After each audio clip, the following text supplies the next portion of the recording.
Hello and welcome to another edition of the Paranormal Concept Show, exclusive to the PAUK Radio Network. I'm your host Paul Rook, as always, and we are joined in the studio tonight by Kerry and Richard. Hello, guys. Hello. Hello. How have you been this week? Really well, thank you. Yeah. Sort of, good, pretty good good. week. Really good. Brilliant. Richard's been trying out his drone. Yes, I did hear about that, yeah. I was around Kerry's last night, and I've actually brought myself a drone, and I thought, well, I'll take it round and sort of show it off and my flying skills, and yes, that's all I can say about it. I heard you was trimming a bush with it. Yes, that's right. Kerry had what was left of her poinsettia. That's half gone, and a bunch of flowers she had in the vase. Most of those are half gone now. Yeah, but yeah, it was good. It was fun. Yeah, I'm just waiting for a bunch of flowers to replace the ones he ruined. I'm sure they're in the post. Is all I can say. Boys and their toys. It's a very, very funny scenario. I can imagine that, yeah. That would be fun. Anyway, tonight's show is an absolute stonker. I've been after this gentleman for absolute donkey's years. It is actually years. And finally managed to pin him down to come onto a show. He is a prolific author in regards to the paranormal, going through county per county and finding out ghost stories and publishing his findings. Absolutely fascinating for that. But he is best known for one of the most interesting and violent poltergeist cases, the South Shields Poltergeist. Now, this case is a fascinating case study, and one that I think we would all love to get our grubby little mitts on. So please welcome to the studio, Darren W. Ritson. Hello, Darren. Hello there. Thank you for having me on. Yeah. Oh, I've been after you for so long. Yes, it's been a long time coming. I remember a few years ago when you first started asking, and I'd been going through a difficult time in my life, and I didn't have anywhere to live. I didn't have internet access, anything like that. So it's just been a bit of a nightmare getting to where I am now. But things are looking up, things are better, and I'm online. I'm back in the swing of things. I mean, I did actually take a couple of years out because of this to get myself sorted. But here I am, back in the fold and raring to go. Oh, and it's an absolute pleasure to finally pin you down, and glad that you're back in the paranormal saddle, as it were, because it's been a little while, and loads of people have been wanting to speak to you, but I've grabbed you. Yes. I've nagged you like a relentless wife, haven't I? You have. I always promised I would do it, and here we go. Man of my word. I got there in the end. IT was a bit of a problem as well. Even when I did get up and running, I find it completely a pain in the backside at times because, but here we go. Here we are. Yeah. So let's break it down. Let's start right back at the beginning. What actually first got you interested in the paranormal and writing in the way you do? Right. Well, as a child growing up, I did experience one or two funny occurrences, what I would deem to have been maybe paranormal in nature. Starting off at the house where I used to live. In the early days, my dad used to tell us stories. Obviously, when I was a little boy, my dad used to tell us stories in bed. Once upon a time, there was.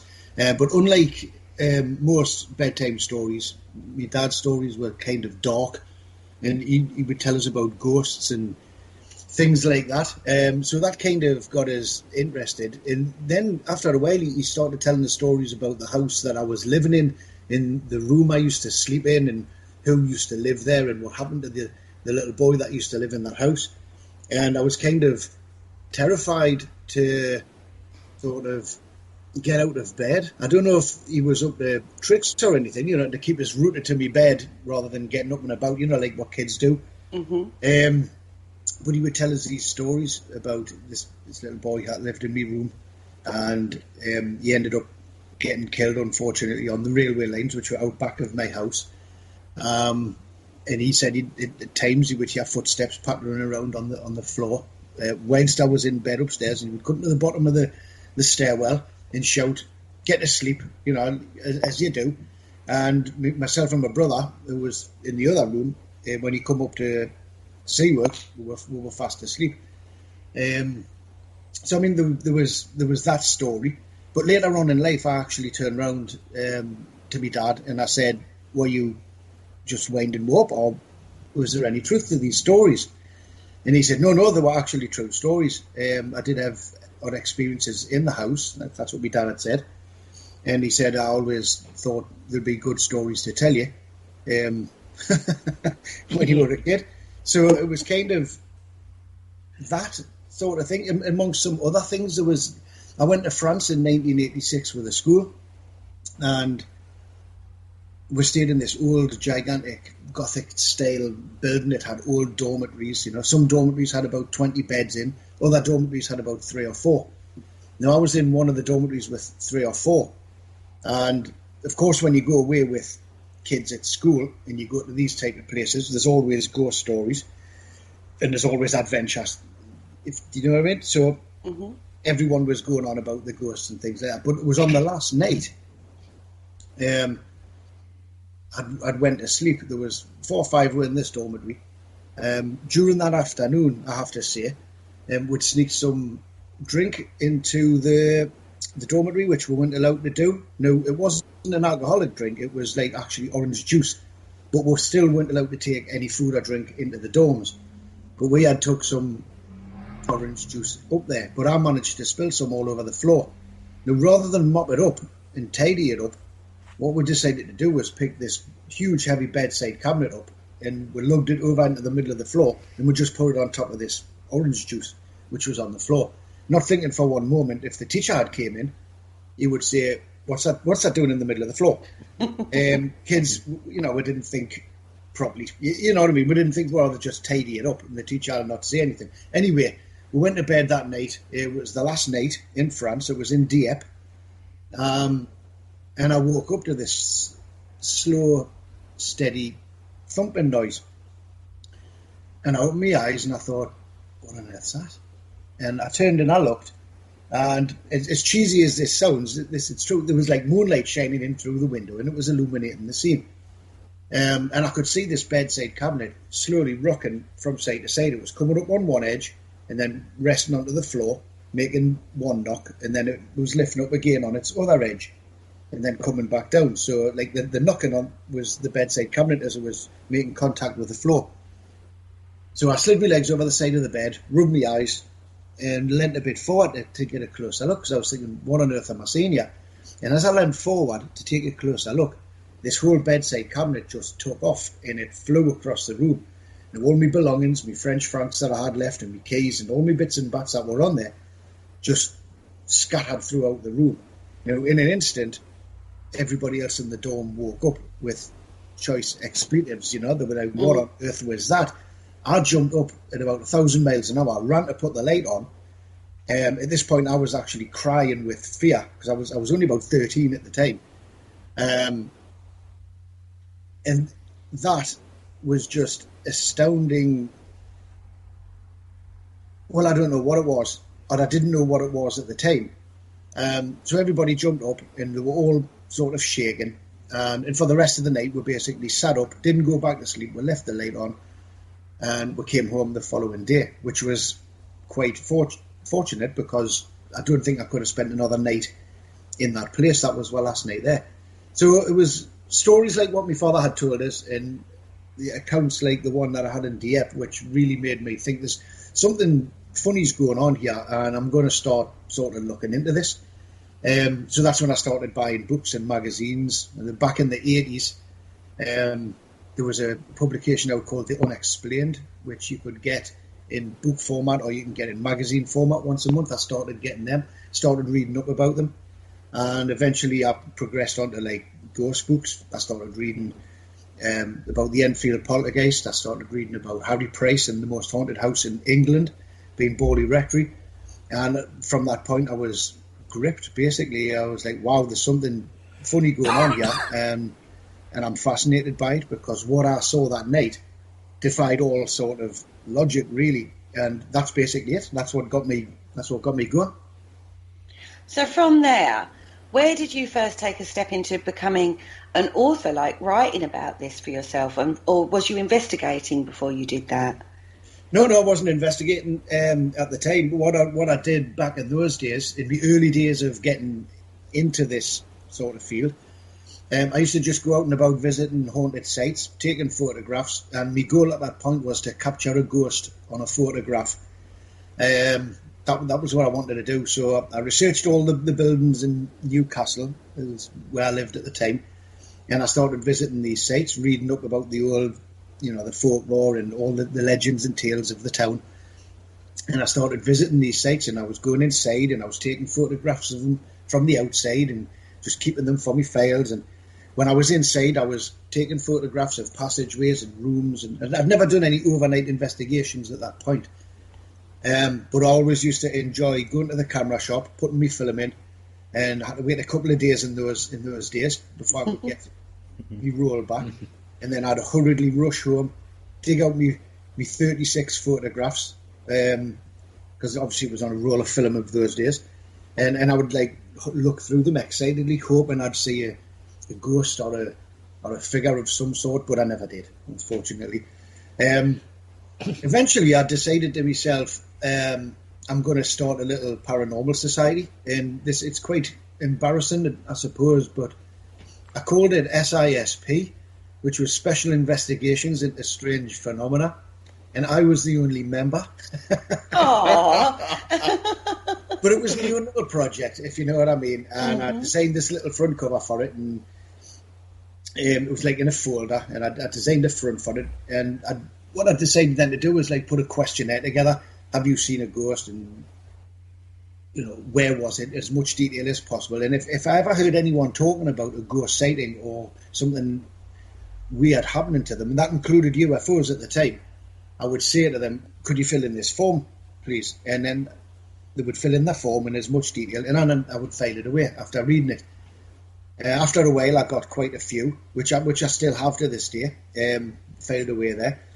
And after a while, I thought to myself, well, what am I going to do with these? And the idea was, maybe one day I thought to myself, maybe it would be good to write a book about my search for ghosts, sort of thing. By then, it was around about the early 1990s.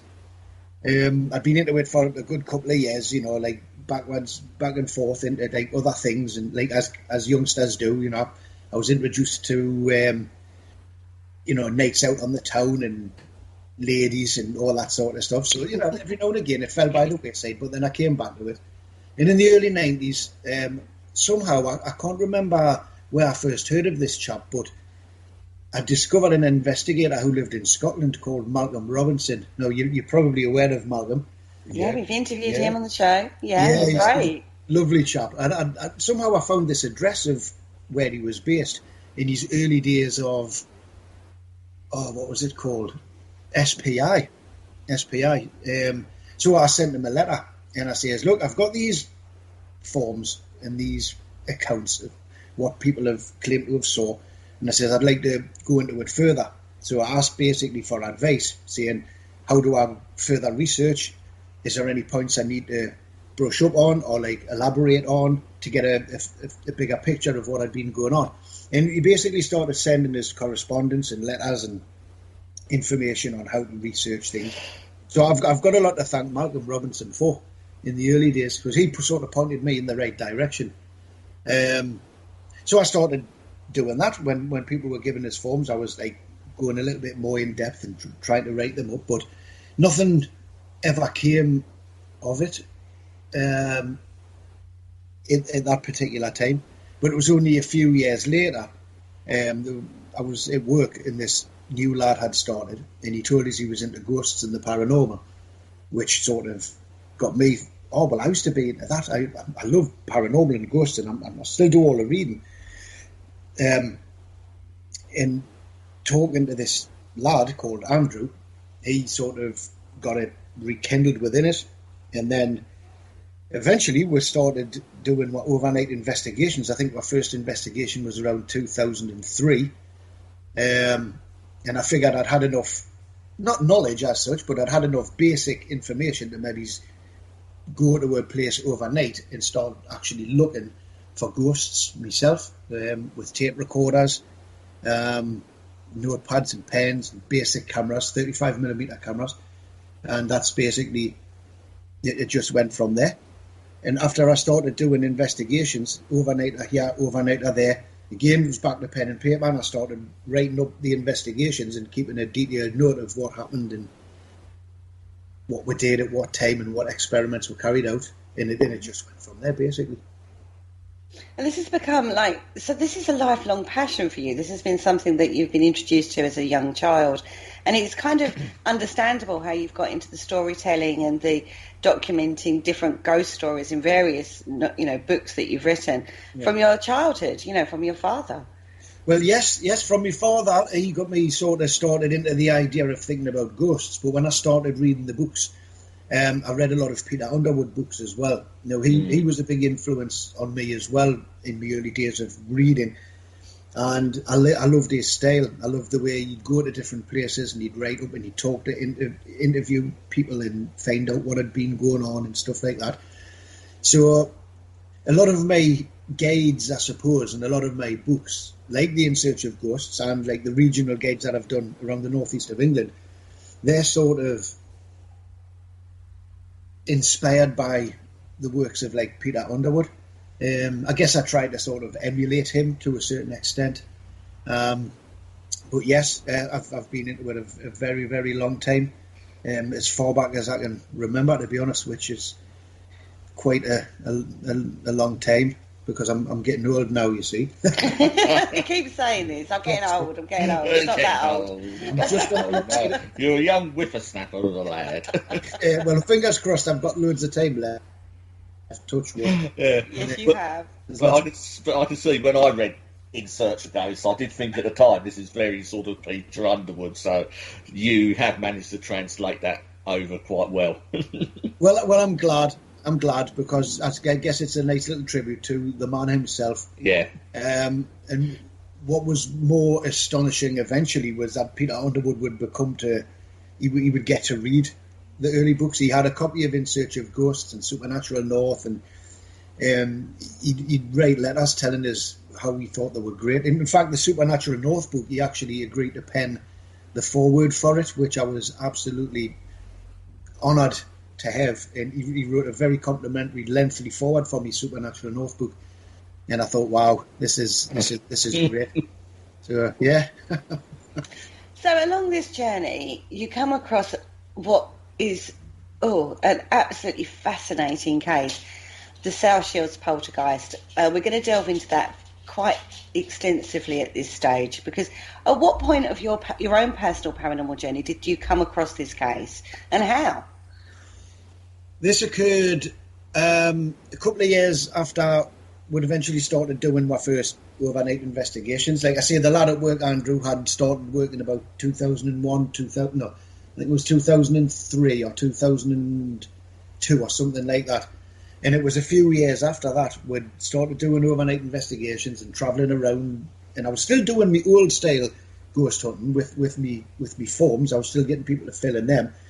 But then we were looking for venues, overnight places to maybe set up our gear and start looking for ghosts and stuff like that. And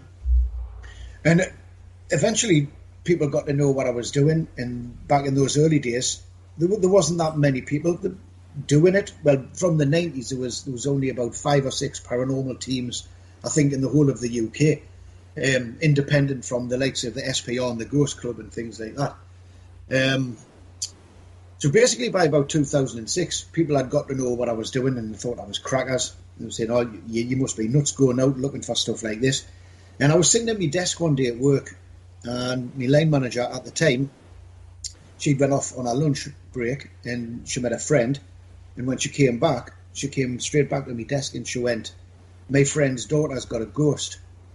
And I looked and I thought, "Oh, that sounds interesting." I went, "Who's your friend?" And she went on to tell me who it was. And this was the mother of Marianne, who's the main experience in the book.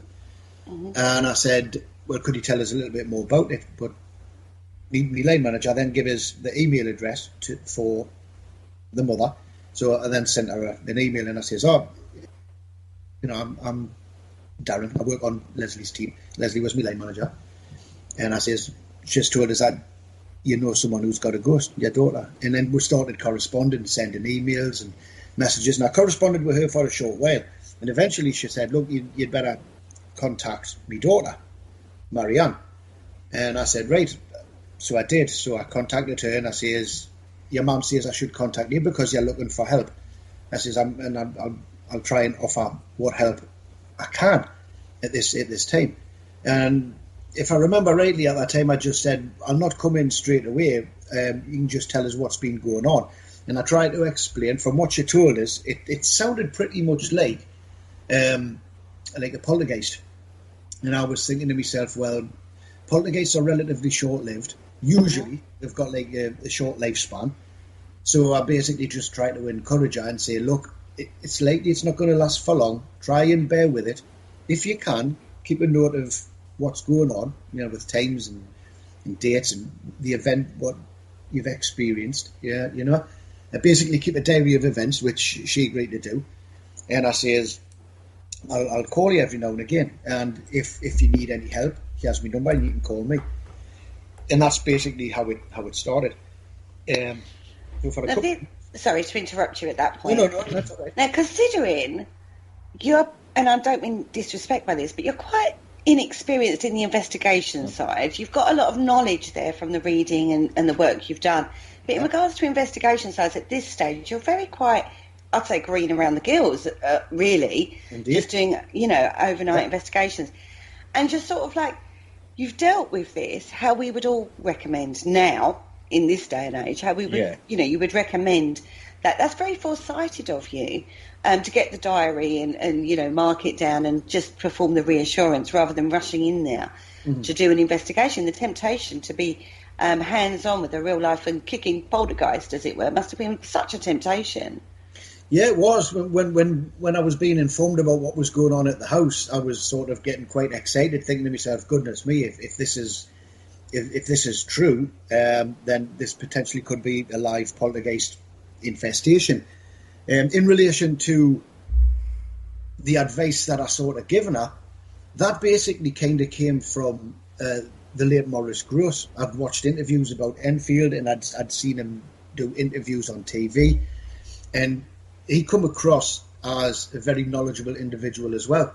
So he was saying things like, become the investigator, try not to become frightened. At that point they were saying it could be stress related, so the more that you get stressed out, the stronger this poltergeist might get. So Maurice's advice at the time was, become the investigator. If you want things to happen, your stress levels will go down. If you get excited when you see something, you jot it down, it's another addition to your diary. And the more you become into it, the more you become the investigator as opposed to being the victim, because the likelihood is your stress levels will deplete because of it, and it might sort of then peter out.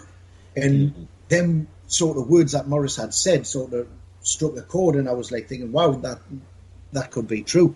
So that's the kind of advice I started giving Marianne.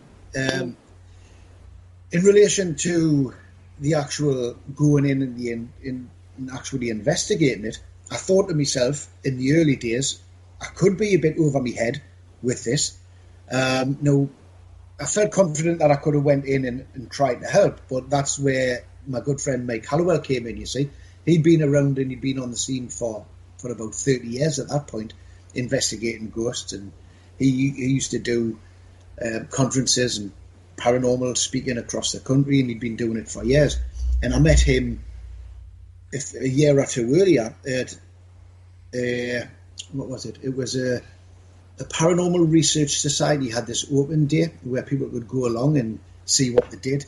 So I went along that day, and that's when I met Mike for the first time. And then I subsequently became involved with this Paranormal Research Society, which started out in Newcastle City Centre.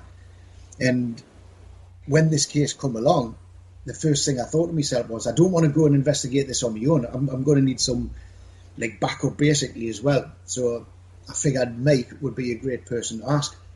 So when the two got our heads together and I told him about it, he said, it sounds too good to be true. And I says, Mike, it really does. But if we get invited when we go in, do you want to come in with me? And he said yes. So There we go. Right. So you're following up, you're talking to the client, we're called, Marianne, and she's doing this diary. What sort of entries were in the diary that she was writing? Right, basic things at first, little things going missing and then suddenly reappearing. Doors being found open when they knew they had closed them. Objects being found in the bath, for example. Taps being left on. Just things like that for a while. It was very slow progressing to start, which would have been December of 2005. And basically, Mark and Marianne were blaming each other for like, you've left the door open, you've left this unlocked. No, it wasn't me, it must have been you. Little things like that. Why would you leave these things in the bath? And it's like, you've left the tap on. What, turn the tap off, stop being so careless. And they kind of blamed each other at first for the minor little things that were occurring. Then it sort of ramped up to a degree where they started thinking, hang on, it's not you, it's not it. And then they started experiencing things for themselves, like doors would then close on them, and other things like objects would just clatter onto the floor and toys would be thrown about. And that's when they started getting a little bit concerned. And that, I think it was that point they realised, one was thinking, this isn't me other half being careless, and the other half was thinking, no, this isn't me other half being careless. There's something dodgy potentially going on here. And it had went on a good while before we even thought about, to be honest. You see, it started in December of 2005, and I wasn't contacted or told about the case until June 2006. But by that point, it had been going on for about 5 or 6 months, and it was slowly, progressively getting a little bit worse. There was one incident where, sorry, I'm going to interrupt you again. What's the setup of the family? So we know that there's Mariana and Mark. Is there anybody else living in the house? Yes, they had. Marianne had a son who was 3 years old at the time, who we named Robert in the book. He was just a tiny little 3-year-old, lovely little happy-go-lucky kid who, to everything to him, it was just water off a duck's back, to be honest. But there was the three of them were living there, yeah. And their relationship? Was it a good relationship, a stressful relationship? Was there an abusive relationship? Was there any kinds of, any of those kind of indicators in there? No, nothing like that. Mark and Marianne loved each other dearly, and although Robert was Mark's stepson, the family all gelled, and they were just a nice little happy family. So we're talking like a nice normal, family. No problems, no medical problems, no addiction problems. There's nothing like that you would normally look for, is there? Well, at that point we didn't think there was, but as we delved further into the case, certain events came to light, shall we say, which sort of kind of highlighted certain things which made us think, it made us kind of point the finger at one of these individuals, which it was Mark. Basically, we decided he's the focus, by judging by what we eventually learned about what had been going on. He had experienced a hard time. He'd been going through a little bit of a hard time with certain things. I'm trying hard not to give too much away, to be honest. I don't blame you. We want people to go and read the book as well. Well, there's lots of stuff in the book that explains why we think it could have been Mark, but there's things that have been left out of the book which were a little too. No, we shouldn't really be putting that in. Right. Even though they eventually went anonymous, originally they were going to be named in the book. It's a weird, complicated story. Anyway, some of the finer details, the more personal, private stuff were left out. But in the early stages, whenever I knew any of this, and in relation to the family unit, the group, there was nothing untoward going on there, and they all loved each other dearly, and they were a happy, normal family, so to speak. So when you came in the June of the 2006, this has gone on for a good few months. The strain that must have put on their relationship must have been quite strong. Yes. They were more frightened than anything else. I think the strain might have came in the early days when they were blaming each other for this stuff. Mm-hmm. I think there may have been a few arguments break out. It wasn't me. Well, it must have been you because what's going on? Mm-hmm. Eventually, when they realised something must be going on, I think that they stopped blaming each other as much, and they were more sort of confused and bewildered as to like, what is it? We've got a ghost. There's something going on in the house. Now, in the early days as well, before we got involved, there had been a number of people involved in the case. Like there was a local spiritualist church went in, and they went in and they did the usual thing. You've got a man on the landing upstairs and somebody in your bedroom, and at the bottom of the stairs you've got two people here. In your living room you've got old George who lived down the street, and you've got a ghost of a dog, a cat and a goldfish. And after the day they'd spent there, they went, right, that's it, we've got to go, and buy, and off they went, and they left them more terrified than what they were before they came, and they didn't come back. They basically said, you've got a number of evil spirits here, and we'll do something to try and get rid for you, and they weren't never seen again, to be honest, which kind of stressed the family out. And different parts throughout the early stages as well. Like Marianne's family would come and visit, and they never believed her at first. They were having a bit of trouble getting their family members to believe what was going on. And eventually, they started seeing stuff for themselves, which I eventually found out about, and it was, they'd written it all down. And it got to a point one day where I received a telephone call, and it was Marianne, and she says, "Look, I know you said it would go away." But see, by this time it had been going for about 5 or 6 months, and I'm thinking, well, that's quite long, very long for the average poltergeist. Yeah. And so I was saying to her, look, it's been flexing its psychic muscles for a long time now. It has to, if it's a poltergeist, and that's what I think it is, it has to burn itself out sooner or later. It's got to be able to just fizzle out and go. But it just didn't seem to be doing that. It just seemed to be getting more intense as each day went by. And eventually she phoned me up and she went, "Look, you're going to have to come in." She went, "It's been going on a while now. I want you to come in. I want you to see stuff. I want you to confirm that we are not going absolutely crackers here, because we've had people in and we've never seen them come back. Half the time, up until that point, my parents didn't believe what I was telling them until they saw something for themselves. Now, we know something odd is going on. Could you please come across and have a look?" And I was like, "Okay, we'll come over." So we made an appointment or a date to which we'd go over, and that's when I contacted Mike and I said, "Look, I've got this case. I was telling you about it. They've asked if I would like to go in. Would you come in with us, just for a little bit of backup, a little bit of support?" And he said, "Yeah, sure thing." And that was in the July of 2006. Yeah, that's when we went in for the first time.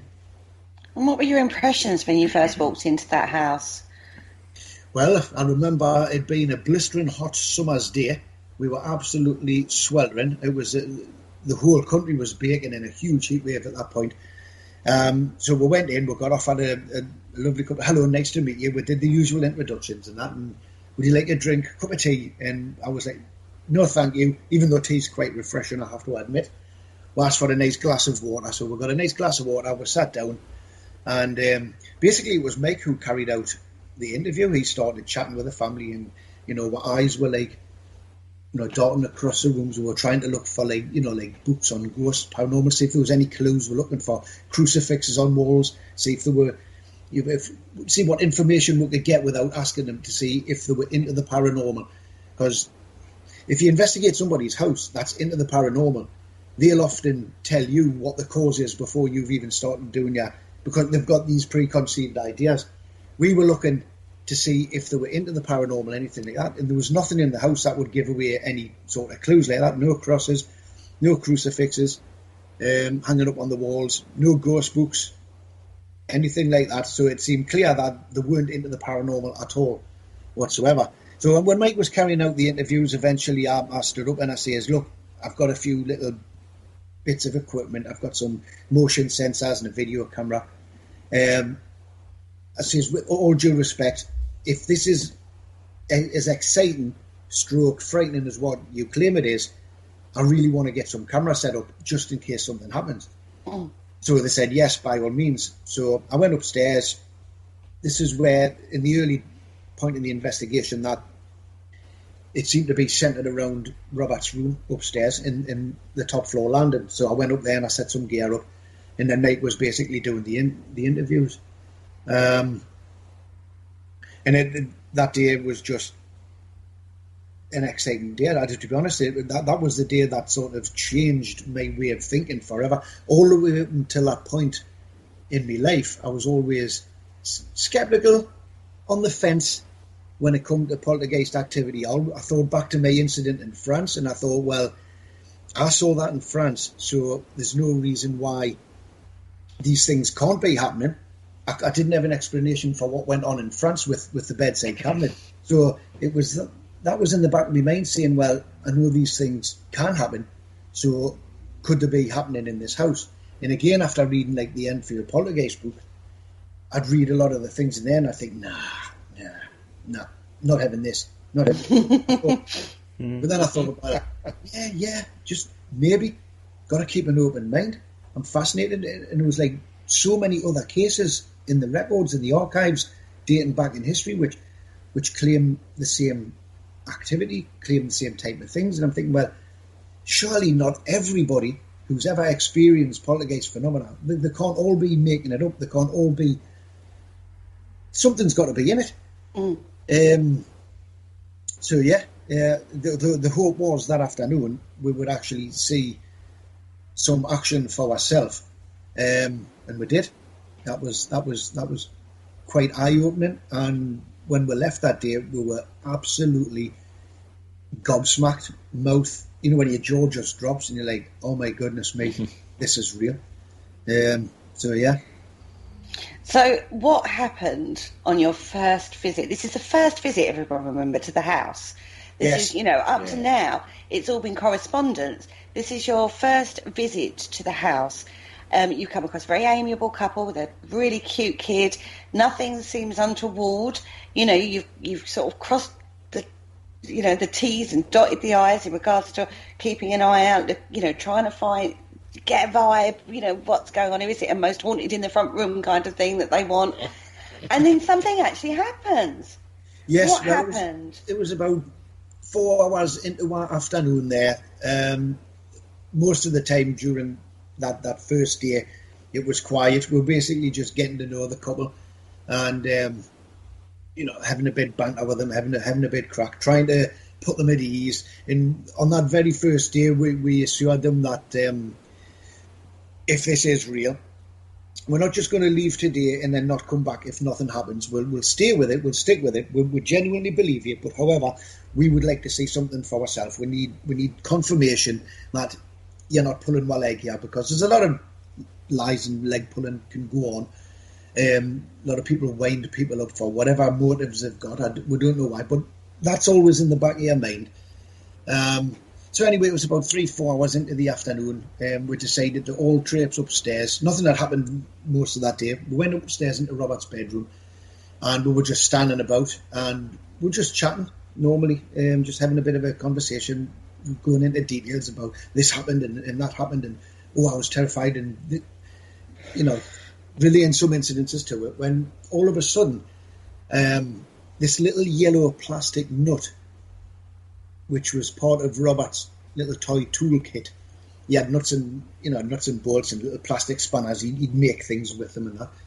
In this little toolbox, it had this little yellow plastic nut that was in there, and it just fired across the room from nowhere. In a blink of an eye, it pinged off the back wall, and it hit the wall so hard. It hit a recessed cupboard door, and then it bounced off the door. And it struck Marianne on the backside, and she absolutely winced. She lunged forward and, grabbed the back of her leg. And she went, "Oh!" And I had seen something out the corner of my eye, like flitting across, but it all happened within a split second, a millionth of a second. And we were like, oh my goodness me, something's been thrown around.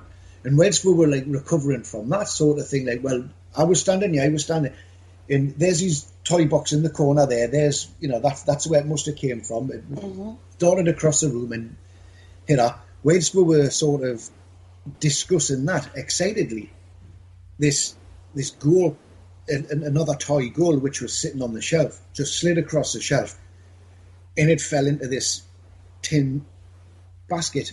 It's like a bin, and it landed with a clatter. So then, in case we're like, goodness me, something else has occurred, and in all of this hullabaloo, it was like keeping your eyes on the couple. I had my eyes on Mike. Mike had his eyes on me. We both had the eyes on the couple, because we're trying to like realize, if something's going on and we're being taken for a ride here, we want to be able to catch them out if they were doing anything. But it was clear that they didn't do anything. We had our eyes on them, and this thing slid off the bench and landed in the bin with a clatter. So we were getting excited about that. So there was two things that happened there. Later on in the bedroom, Mark and Marianne had sat down on the bed, and then out of the blue, Mark just jumped up. He nearly went through the roof, to be honest. He jumped up, and he said, "This has just appeared next to us," and it was like a little rubber ball. And to the best of our knowledge, there was nothing on the bed when they sat down. The room had sort of been tidied up, if you know what I mean. And when I picked this ball up, it was actually quite hot to the touch. So there was a number of things that had happened on that first day which really opened our eyes. And when me and Mike went away that day, we were like, well, could it have been them? Could it have done this? And we had to examine every possibility and every scenario of how they could have potentially started flinging things around themselves. And we couldn't, for the life of us, think how they could have done it themselves. But as it transpires anyway, it progressed even worse, and it got worse and worse as time went by. And over the coming months, we got to see some of the most hair-raising poltergeist activity you could ever wish to see. It's changed my life. Do you know, when you start talking about these things, and when I think back about the early days of that investigation, I still get hairs on my arms going up, and I still get lumps in my throat, and my eyes fill with water, because it's like, wow, it's just mind blowing. It is one of those. It is one of those situations where you can't quite believe it. Where even if it's happening in front of your eyes, you're just like, did that really happen? How did they make that? You know, it's one of those, isn't it? Yeah. We were standing like gobsmacked, because even though we'd been told this is going on here, there was always doubts in my mind. It's too good to be true. There always are. 9 times out of 10, you'll go to an alleged poltergeist-plagued house, and you come away with nothing happening, and then it always comes to nothing. And I never thought in a million years that just one of these times we would go to this house and all hell would just completely break loose. I mean, there was other things happened on that day as well. Other toys being thrown around. The yellow nut was flicked around again. Things like that. But yeah, I mean, that was an eye-opening time, if you know what I mean. When we left that day, we were sitting on the bus, because I wasn't driving back in those days. We were sitting on the bus heading back to Mike's, and we were just like, wow, what the hell just happened there? And we were like, well, it's got to be, it's too, we were thinking it's too good to be true. And we were thinking, well, actually, something could be actually going on here. We need to have a think about this. So we went away and we said, look, keep in touch, keep the diary notes coming. If you don't mind, that would be a great help, so we can document exactly what's going on, and then we can evaluate it. And then if it gets any frightening, any more intense, give her a call. We'll come back, and it just basically went from there. Okay, boys, we've been very quiet in the background there, you two. Listen intensely. It's a plot spoiler for the book, because I've only just started reading it. And, I've only done chapter 1 at the moment, and that's as far as like you've got the emails going backwards and forwards from you and the client, and it goes into more in depth because obviously you've just briefly skimmed over what was said, but obviously the full emails and stuff within reason are in the book. And yeah, as you said, it was just a case of you didn't want to go in there all guns blazing sort of thing, and I thought that was quite good. But yeah, I'm really looking forward to doing the rest of it. I did have a flick through at some of the pictures and stuff that you took, and I noticed there was quite a similarity to one of the cases I worked on quite a few years ago. So that sort of piqued my interest a little bit more. So I'm really looking forward to reading the rest of the book. Right. Which version have you got, mate? I ask. Is it the hardback? Or It's the paperback. It's the latest one. Right. Yeah, I only bought it last week, I think, when I found out you was going to be on. So I thought, I'll read South Shields Poltergeist, but because I've got work and everything, it's a bit difficult to just pick it up and read it for days on end. But it's one of those books that you could quite easily do that. It's just work gets in the way, Yes. I know that feeling. But I'm glad it's that one you've picked up, because obviously that's got some updates in, not in relation to the actual story. Yeah. However, there is one chapter which I decided to include, which never sort of went into the first one, and that's something to do with when the poltergeist began to follow them to their workplace. At that particular time, they didn't want to mention their workplace or have their workplace talked about, just in case it had repercussions. They didn't really know how their boss might react once things started going off upwards. So for them, we omitted that chapter, but then I rewrote it and added to it, and I put it into the new book because it had been 15 years. Well, actually, 15 years. In fact, 15 years ago to this day, it would have been going on. They would have been in the early stages of it beginning. Yeah. So I figured 15 years later, it might be okay to put the new chapter in. And then there was a few updates I wanted to add, like, what was it? There was a review done for the Society for Psychical Research by Alan Murray, and that went into the Journal of the Society for Psychical Research, and that was in 2010, and I had Alan's permission to reproduce his critique of the case and of the book, which illustrates the fact that he's viewed the evidence and he's looked at the evidence and he's evaluated it, because a lot of people claim we haven't got any. Yeah. But in relation to the evidence, it's very, with keeping the family anonymous, we've got to be very careful not to compromise their anonymity. And I think that comes first and foremost over anything. I would happily now be told that the case is fraud or fixed or fake, simply because some people demand to see the evidence. We see it, and people, we're not going to show you. Be nice about it. And we say things like, well, we've got to be careful. People were going on about a documentary that was going to be made. We had 3 documentary made, like, filmmakers make the documentaries, but then they eventually wanted the family. But because we wouldn't give the family up to these filmmakers, they said, well, we might have to shelve it. So we were like, well, unfortunately, you're just going to have to shelve it then, because we're not going to give up the anonymity. If you go knocking on the door, they're just going to slam the door in your face anyway. Yeah. So we're going to lose any credibility we have, and you're still not going to get your documentary made. But they did say they could have made the documentary with us telling the story with a little bit of footage included.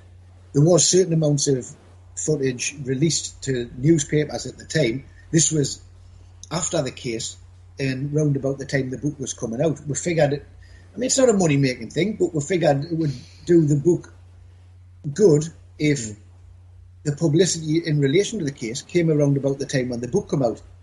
So we want the story to be told, and the best way to do that is get publicity for it. So that's what we did. Yeah. And other people have said, well, how come we haven't seen newspaper articles, and how come there wasn't people from the media there experiencing stuff? And why haven't we? Because normally in poltergeist cases, you normally get media turning up, and it becomes a circus. And that was the last thing we wanted. And to be honest as well, we gave full control of what was happening And what we were allowed to do and what we weren't allowed to do, we give the family full control over that. We said, we will do nothing that you don't want me to do. Yeah. If you don't want these people involved, we'll not tell them. And they were like, well, I don't want media involved. I don't want the house to become a big circus like a lot of the cases have done, which is what we know. So that's why we kept the media at bay. When, at the time of the infestation, we hardly told us so that was going on. Eventually it got to a point where I said to Mike, look, we're going to have to bring some people in because there's stuff happening all over the place, and there's only mine and your word for this, as well as, you know, the family and what little bit footage we've accumulated. We need witness testimony. So that's when we eventually started bringing colleagues in and people to see stuff for themselves. And all them statements are at the back of the book. And there's even one from a colleague of mine at the time who I used to work quite closely with, David Wood. He was the president of the chairman of ASAP, the Association for the Scientific. We'll just call it ASAP. We can never get it right. But him and his lady friend, who was high up in the association anyway, Nikki Sewell, I believe she was called, invited them up, and they come all the way up from Swindon, and they spent a day there, and his statement's in the back of the book. Now, granted, his statement is a lot more academic and scientific as opposed to the rest of them, but he's seen some pretty hair-raising stuff, and it's pretty much, if you read his statement, it tells you what he saw, but he hasn't committed himself to say things like, wow, it was amazing, it was great. He hasn't left himself wide open the way we have. I'm not frightened to put my heart on my sleeve or nail my flag to the mast and say, yeah, I saw this, and I don't care what anybody thinks. This happened. Believe it, don't believe it, I know the truth. But many, many times when you have an experience, for any of us out there, when you relate it back, it's one of those, like, I can't believe that happened yourself. You know what happened, you know the circumstances, the people involved, the environment, you know, the vibe, all of that, you know. And you tell somebody else and you think, God, this sounds crazy. It isn't, because you've lived it. You know that experience. You don't have to justify that. And we've talked many, many times on this show about keeping an open mind, you know, and not being closed-minded. It's very easy to be dismissive, which you could have been very dismissive when you first came across this case. Yeah. You know, and reading the accounts, you could be thinking, oh, well, yeah, right. Yeah, okay. Like you say, too good to be true. It usually is. But on this occasion, it wasn't. Well, yeah, I think if you look at Guy Playfair's introduction to the book, he states pretty much the same thing. What he actually says is, this happened, that happened, you know, but it can't happen because things like this just doesn't happen, does it? And then he's put, but yes, it does. There's a lot that conventional science doesn't know. We haven't got all the answers to all the questions. Reality is not what we think it is presently. And this is yet another case which illustrates a number of things, i.e. that the fact that those words are true. We don't know the answers. I mean, there's something distinctly weird going on. The poltergeist can do some absolutely fantastic, amazing tricks that it's got in its repertoire, some amazing feats. It beggars belief. It gets me speechless. Sometimes I sit and I think and I scratch my head and I think, wow, what on, you know. So Guy more or less said the same thing.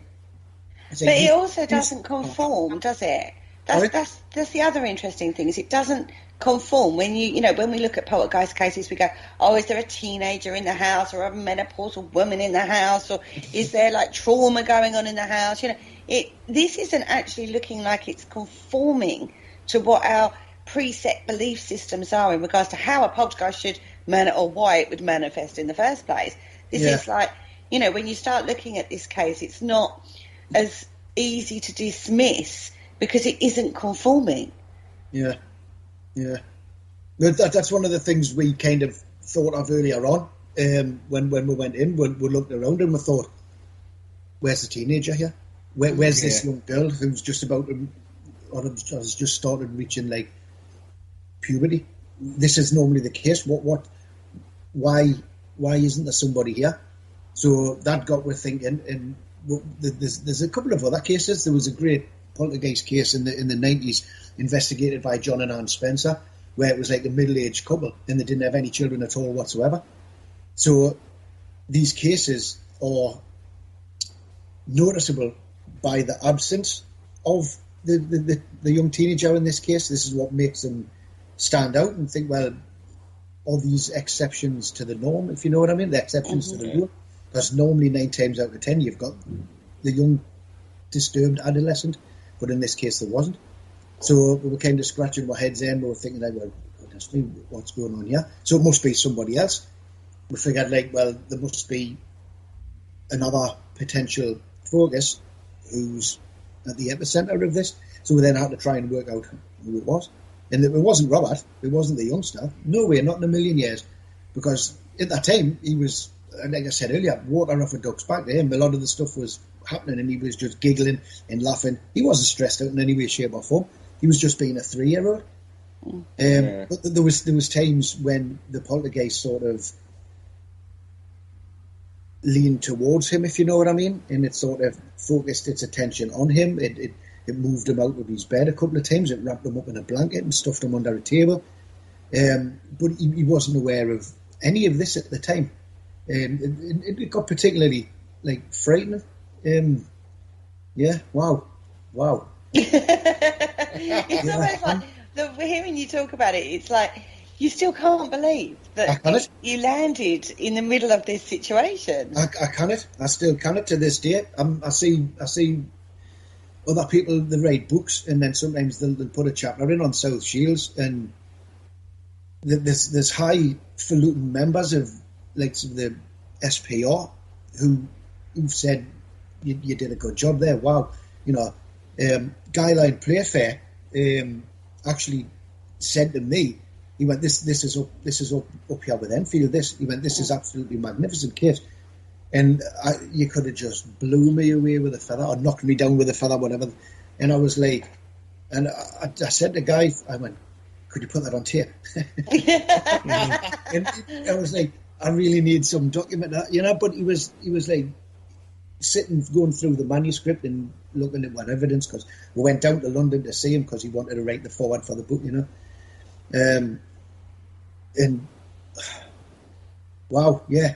I mean, did this happen? I often lie awake at night. I mean, 15 years on, it's like, pinch me. Not many people, in my mind, in my head, I mean, the paranormal world is overrun now by billions. Everybody's interested and everybody's got a place within the paranormal world. Everybody's entitled to have a passion. Everybody's entitled. So I'm not going to be nasty about anybody, but there is millions of people out there, and it kind of, I've often thought, like, the amount of cases that gets reported these days, there's hundreds and hundreds and hundreds and hundreds and hundreds of cases in poltergeist, and there's books galore, there's thousands of books. Back in my day when I first started, I'd be lucky to get a handful of books on poltergeist cases. Now they're busting off the shelves. There's that many of them. And I think to myself, I don't know, it can be quite controversial. I think, like, could the South Shields Poltergeist case, what I deem to be like a genuine bona fide case, even the likes, like you say, Alan Murdy, Guy Playfair, Steve Parsons, have all turned around and said this is up with Enfield, this. I'm thinking to myself, that they're not my words, that's theirs. I'm thinking, could my case be getting lost in a sea of rubbish, shall we say? Because I would say 90% of those other people that have written or whatever have never experienced true poltergeist activity. Well, this is where it gets. I'm trying to be as fair as I can, because there's a lot of books out there I probably haven't read which are genuine good stories. And who am I to turn around and say your books are rubbish and my book is real? I can't say that, because I get upset when people say my book's rubbish because I know it's real. So I don't want to belittle anybody's efforts. Anybody who's wrote a book on anything like that gets me full admiration and respect totally. But it's a case of so many cases. See, like for one example, me and Mike were doing a talk, and we thought the South Shields Poltergeist case was pretty special. And we were talking about the scratches, because Mark, on a number of occasions, got literally torn to pieces by this thing in front of her. And we've got it on film. I know people are going to want to see the film, but again, it's like, because if we show anybody this film, we're identifying who he is. Now, I had a word with one of the SPR committee members, and I was talking about submitting the footage for evidence, like submitting the lot. And he said, but you've got to submit it full on. He said, you cannot edit it before you sort of hand it in. And I'm saying, but we could blank out their faces. He says, well, yes, but people will then say, you've edited the footage, you've doctored it, so what else have you doctored? So it's a catch-22 situation. We've got this evidence. We've got poltergeist scratches. He takes his top off, and there's about 5 or 6 cameras on this guy, and he just comes out in these cuts, and it's absolutely horrendous. And there's all that stuff we've also got on tape as well. I mean, the bottle balance footage is quite phenomenal in itself, which, I mean, we've took a lot of stick for that as well. On that note, we've actually come to the end of the first half of the show, so hold that thought. Holding. We're going to come back right after this.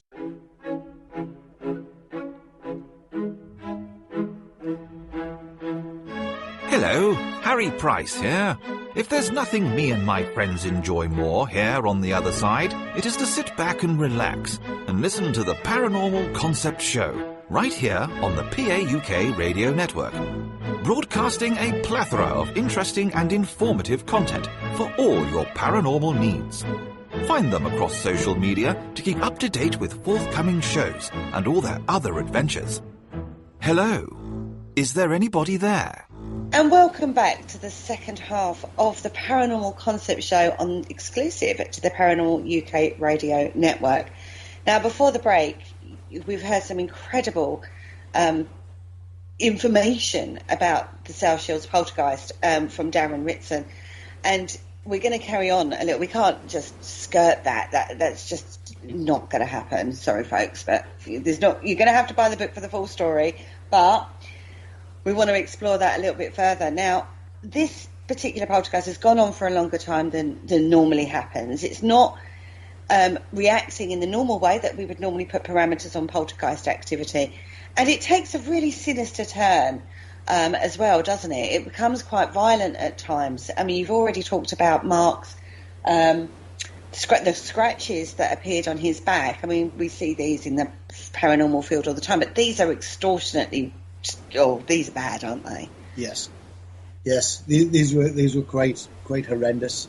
Actually, the first night that occurred, I wasn't actually there. I was at home, tucked up in bed, and it was Mike that got phoned out. And he got in a taxi and went down. Basically, they'd been lying in bed, the two of them, and cuddly toys were being thrown around, and they were playing tug of war with the blankets and stuff like that. And they were getting bombarded with kids' toys, and it wasn't letting them go to sleep, basically. And all of a sudden, Mark jumped up and he went, I feel like I'm burning, like my body's burning. So Marianne had said, well, give us a look. So he lifted his t-shirt up, took his top off, and he just appeared in these like cuts and welts that like appeared on his body, and they were like angry red things, to the point where they started bleeding. So as you would expect, Marianne was beside herself, so she called Mike, and he came down straight away and had a look. And whilst they were talking about it and he was taking photographs and finding out what had went on, Mark had put his top back on, and they were having a bit of discussion, and he said, "Oh, it's happening again." So off came the top, and Mike got his film camera out. It was a little camera, the little tiny things. It wasn't like a big video camera that Mike had. It was it's like a little camcorder, little point and press camera. And a video clip facility on it. So he got that out, and he started filming these cuts as they started appearing. Now, granted, I have to be honest, that footage is quite appalling, i.e. the quality is rubbish. It really is. But I've always said, if you've got a decent working set of eyes in your head and you can see what's going on, you can see his body, and you can see the cuts appearing. That footage was slated simply because it was quite grainy. Fair dues. But if you've got to be honest with yourself, and like I say, you've got these eyes in your head, look and see what's actually going on. Look past the quality of the footage, and you can still see that these scratches are appearing. As it transpired anyway, he was cut again on a number of other occasions where we did film it in, with decent video cameras. It wasn't just it wasn't just the camera that Maker had. There was other video cameras, a whole different range of video cameras trained on him in other times. So I woke up the following morning, and Mike had left a message for us, so I rang him back, and he was like, "You really cannot believe what happened last night." And he went on to explain what was going on. He went, "It's actually started attacking him now. I was like, "Oh, I don't believe this. And I went, "Why didn't you ring us? I could have got." See, I lived on the other side of the water at the time in North Tyneside, and I was like, upset that I missed it. I guess, well, I hope you stayed, and was your shoulder for them, if and you say yes, he stayed the rest of the night. And if I remember rightly, that was the same night. Now, don't quote us on this. I think that was the same night when the bottle was seen on its edge, and he filmed the bottle balance footage as well. So that was like a bit of an incredible night for Mike, but unfortunately I missed it. Now we're not talking just like finger scratches, we're not talking fingernail scratches, we are talking deep, like you said, they're deep, they're big, aren't they? They're not little. Yeah, there must have been about, they were on his side, on his torso, on his lower back, his chest, which was absolutely like, it looked like something out of a slasher movie, like Freddy Krueger had got to work on him, sort of thing. And the fascinating thing was in the space of a few hours, not one trace remained of these cuts and welts. They paranormally disappeared as it paranormally appeared, if you know what I mean. Now, if you cut yourself and you scratch yourself, just say, for example, Mike looked away and he was trying to like fake these cuts, and he had nails and he cut himself. If you cut yourself to pieces like that, normally with your fingernail, it's going to take at least a week or two for them to heal up. Normal, genuine cuts, but these seem to just disappear within hours. But yeah, Mike had phoned and explained about it, and I was quite upset at the fact that I'd missed it. But like I say, later on in the investigation, it happened again, and we were all there to see it. I think there was about 10 or 11 of us all together. We all went and spent the night, and it occurred again. And the following morning, it wasn't just one or two. We were walking away with jaws dropped. It was like all of them. I must admit, one of the things that interested me was the bottle on its edge, on the corner. I've actually had a case that I was brought into. It was someone else's case, and they brought me in to help with that. And we actually had that with a, I think it was like a long, the long tall glasses, the sim glasses that you can get. Yeah. And we actually had the glass tilt on its edge, just like that. Wow, that's fantastic. Do you want to know why? Sorry? No, I was going to say that's yet again, it's just a stereotypical. I don't know if you've read the Contagion book. We did a follow-up book, which I'm currently updating at the moment. And we did a seemingly unrelated case in Newcastle where these 4 girl students lived in their accommodation and they were having poltergeist-like activity. Now, when we went over and we did the interviews, one of the girls had seen a bottle of water balancing on its side, but this time it was spinning round. Wow. And that would be good. In our Contagion book, I'll have to get that one. This could be another interview in itself when that book's released, perhaps. I mean, it was released in 2014 originally, but I'm updating it. I'm updating it and adding to it. And yeah, we'd love to have you on and talk about that book. We've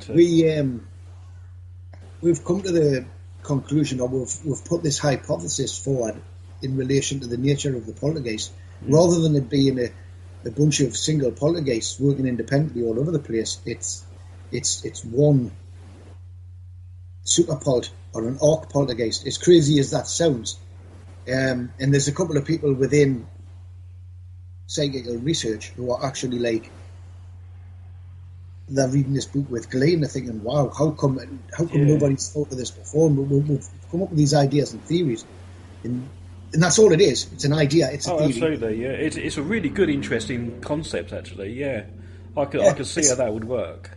Yes, it's to do with all the parallels and the striking coincidences. It's like we'll go into like murderers. Say like there's a murderer and he's operating in New York and he leaves an ace of hearts on somebody's chest, and then another murder occurs and it leaves an ace of hearts on somebody's chest. It's like a calling card. And these incidences are so specific, it leads you to think that like all these murders are being committed by one person, not a number of people, because people commit murders all the time. Lots of murderers out there. But when things occur within cases that are so case specific, it leads you to think, could this be the same bloody thing? Could this be the same one poltergeist? Because in the bottle balance footage we thought was extremely fascinating, but then to find another case where the bottle's been held on its edge, exactly the same. It's demonstrating exactly the same sort of that innocent. Well, and then you've just mentioned there with a glass. It's not a bottle, but it's a glass. But again, it's standing on its edge. And we was all present when that happened, but we didn't actually notice it happening. It wasn't until someone said, "Oh, look at that glass." It was like, "Oh, wow." Oh, wow, indeed. Yeah. Well, unfortunately, again, I wasn't there the night that occurred. There is a film footage which has been submitted to... There's a website out there called Bad Psychics, and I was quite honoured to have been featured on that website, because I'm thinking, well, I must be rattling some cages. We must be doing something to get the attention of these people, because they used to slate the likes of Derek Acora and all the mediums on telly and all the programmes. And I'm thinking, wow, they're slating me up there with them, which I thought was a bit of a backhanded compliment. But anyway, someone had made this video film, and they had managed to get the bottle balancing on its side, and you can hear this voice saying, well, we've got the bottle and we've put X amount of water in and we've done this and we've done that. And in a very sarcastic sort of tone, it's like, and lo and behold, one poltergeist bottle. And when you look at the footage on the website, there's a little acknowledgement to the sender, and it says, thank you, in Slefty's initials, which I'll refrain from saying, because I used to know this chap quite well. Anyway, but thank you for explaining to us how they faked the footage. And I was like absolutely blown away, gobsmacked. And I've been quite hurt in relation to it. It's like, wow, I thought you were a friend, but it was never faked. And the only thing is, on what he says, this is how they faked it. And I'm like, well, have you actually read the book at all? Because I actually wasn't there, so I couldn't have faked anything. I was at home when this bottle balance was filmed, you know. So when you was actually sort of there, you're sort of quite established in the house now. You're sort of like coming and going.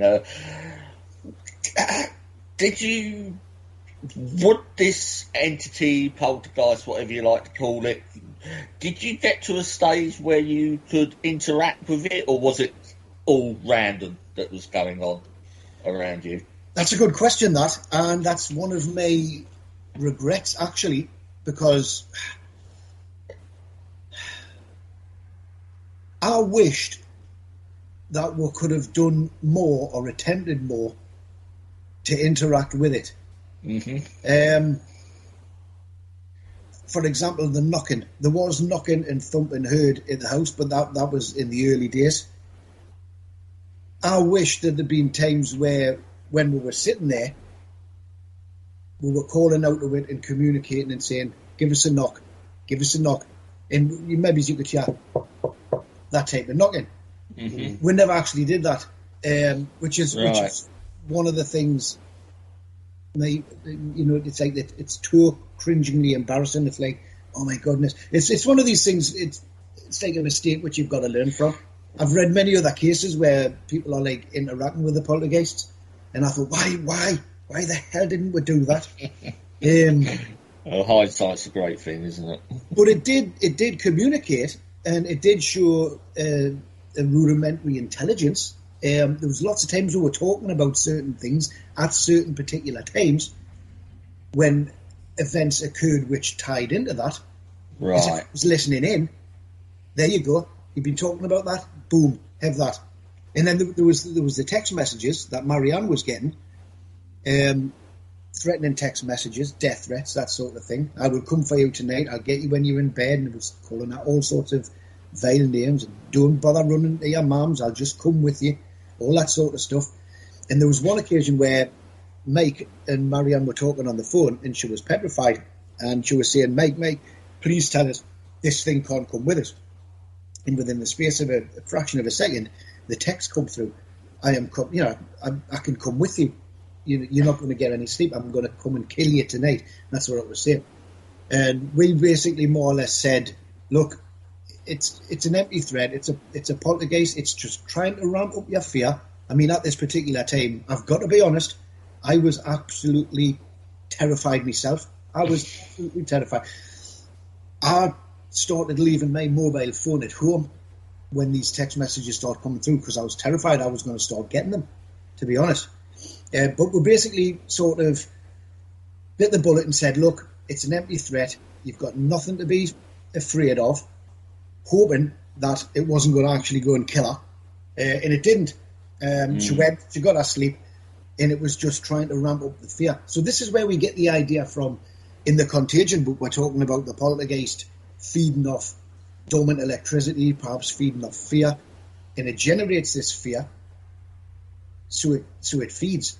So it kind of, this particular poltergeist case for us, although poltergeist cases are all different, this one seemingly was an entity of sorts which had intelligence, and it was kind of sentient, if you know what I mean. Mm-hmm. Where it came from, there's a theory that it could have built up within the focus, like the RSPK theory. It builds up with it, and then when it can't go any further, it externalizes itself, like a psychic temper tantrum as an RSPK. But then this particular poltergeist seemed to detach itself from the whole, from the focus, and then it had this life of its own. It's so fascinating, and so many avenues to go down and think about, and it just fries your brain when you think about it. So it was actually texting. It was sending texts and sending messages. It started off with voice messages first.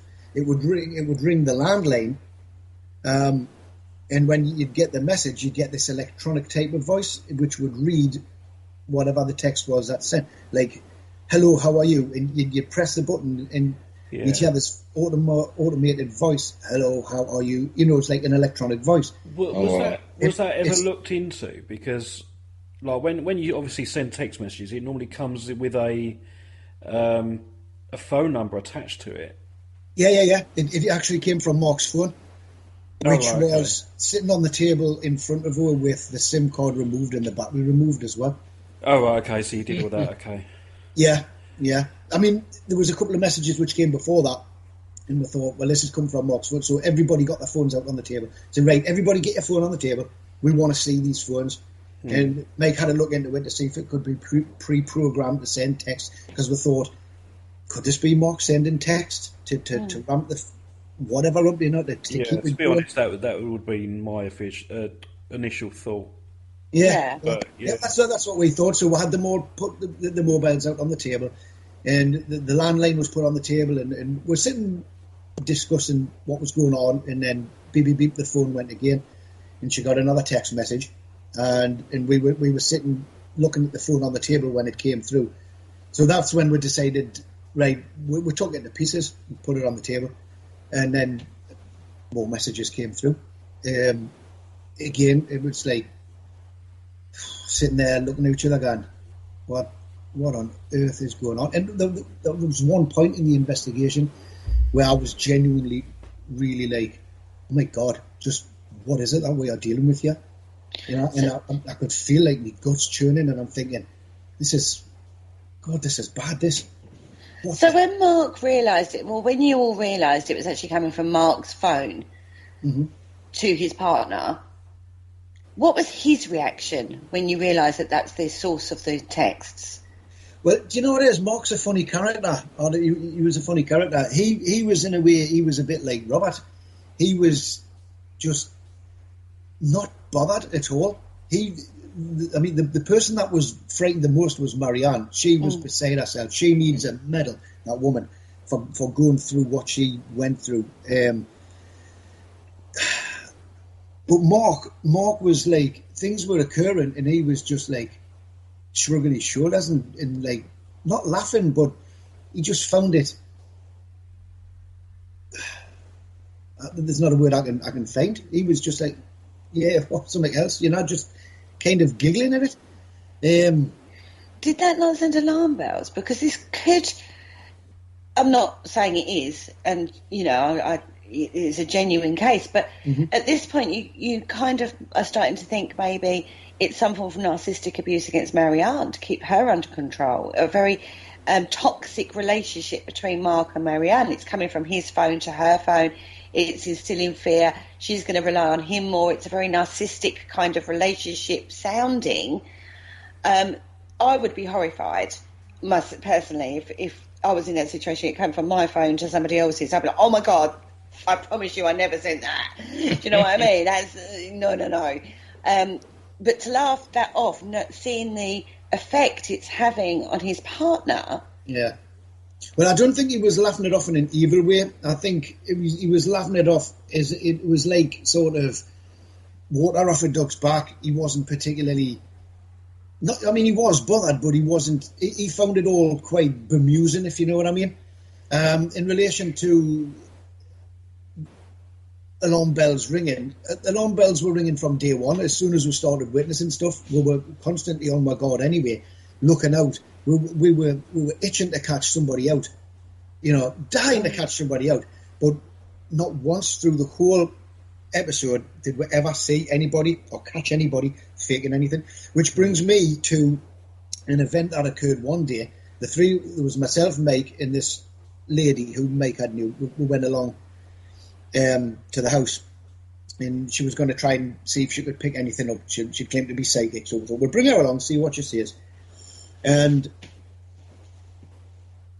on that day in question, we decided that we were going to sit the family down and ask them if they were engaging in all-out fraud. Had they somehow duped us to the point where, you know, like, because there was things we had still seen at this point which we knew they couldn't have done, you know. So even if they did carry out one or two acts, which I have to stress, we never caught them doing that. Even if they did, there was other things that we'd seen which highlighted the fact that this case was genuine. There's things that they couldn't possibly have done that we had witnessed. Anyway, we had a sweep of the house when we got there, and we went upstairs and we walked into the bedroom, and on the table there was 2 cuddly toys, a rabbit and a duck. There's a photograph illustrated in the book, and it was situated in this certain pose. And there was this, like, it must have been like an 8-inch or 9-inch carving knife, huge kitchen knife, lying over the neck of the duck, I think it is. Whereas the other cuddly toy was like, as if it was like cutting its throat. Now, me and Mike were like, oh my goodness gracious me, what the... So anyway, in a nutshell, we turned around and said, look, this is too far. This is just getting too ridiculously cheesy. I mean, this was before the cuts, I have to add as well. So we decided to sit them down. I looked at Mike knowingly, and he looked at Mike, and we thought, we're going to have to pull up about this again. So we sat them down at the table, and we said, look, that's just a cheesy setup. That we said, to the best of our knowledge, we scouted the house, and it wasn't in that position, sort of thing. So, and then the next time we went to the room, it was. So we sat them down and we said, look, are you engaging in fraud here? Because you've got to understand, from our perspective, I mean, it's horrendous. That is horrendous. And if somebody's faking that to ramp up the fear for whatever reason, that's just, it's just not good. Yeah, it's too far. At that point, Marianne started weeping, started getting a bit upset, because they thought we were just going to leave and think, no, we're not having this.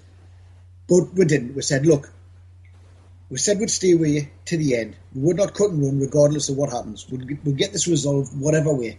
Whether there's someone pranking or whether it's a genuine poltergeist, we'll get it sorted, and then you can know what's going on.